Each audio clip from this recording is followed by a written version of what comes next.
I am so glad you are here. It is Herby Thursday in my world, and I thought I'd talk about an herb that in my area, which is pretty far north for the United States, is starting to come out with this little beauty, chickweed. It's a fabulous little herb, and how it looks is going to depend on where it grows. So when it grows with lots and lots of shade, it's a very tender little herb that grows pretty close to the ground and actually will cool your hand off when you run your hand over it. I love that about chickweed. But if it's growing somewhere, it will get more sun. Maybe it's growing in a field where it's got a little bit of competition from other plants and lots of sunlight exposure. It gets downy little hairs on it. So be on the lookout for that. It is a shift in how it appears. It'll also be a darker green where it's got more exposure to the sun and it made more chlorophyll, right?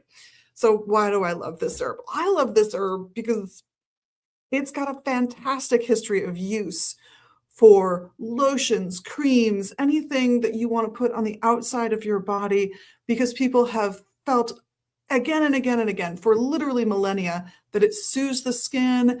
It just helps a lotion do a better job. It's fabulous. And it's out there right now, at least this far north. I am in Minnesota in the US.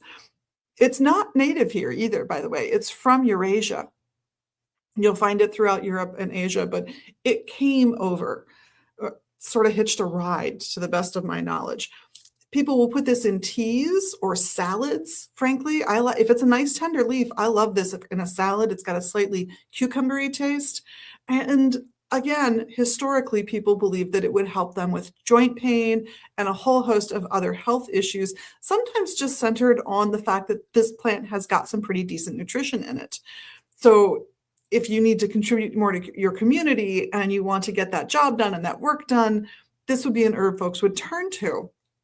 And what I think is interesting about that is that it is a very communally oriented plant. It tends to start from one point and grow outward in multiple directions and form a little tribe. Very communal little plant. And in fact, community and community bonds are part of the magic that's been associated with this herb through history. So chickweed has this association with fidelity, with community, and with love, including right down to picking a piece of it and wearing it like a corsage or a boutonniere to find your love.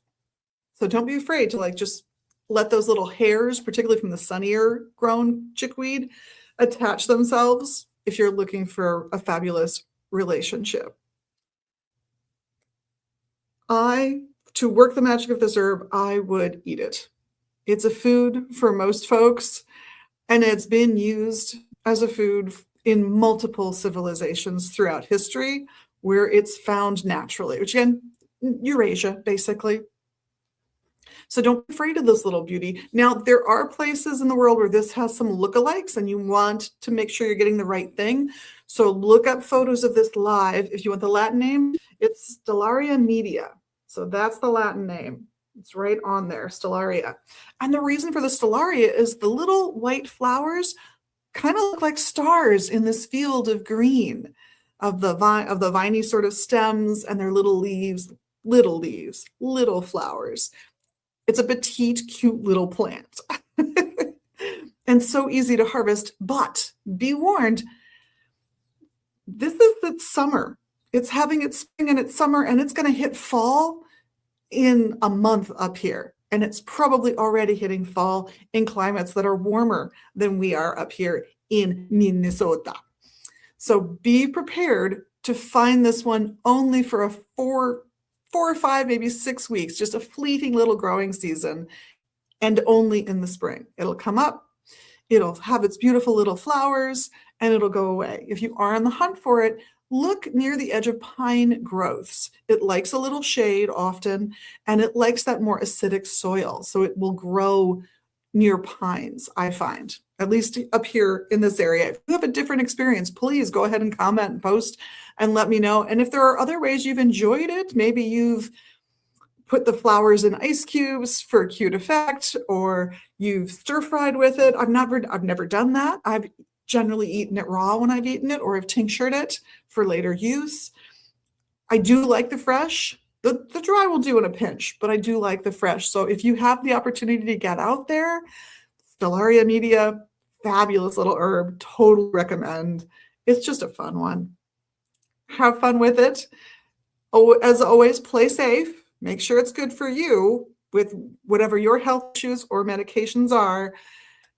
And with that, have an amazing week, everyone. Thank you for being your amazing you. And of course, doing the little amazing things you can do here in social media land for us. We love that. Look forward to seeing you soon here at the shop in Minneapolis or online at magusbooks.com. Meantime, blessed be.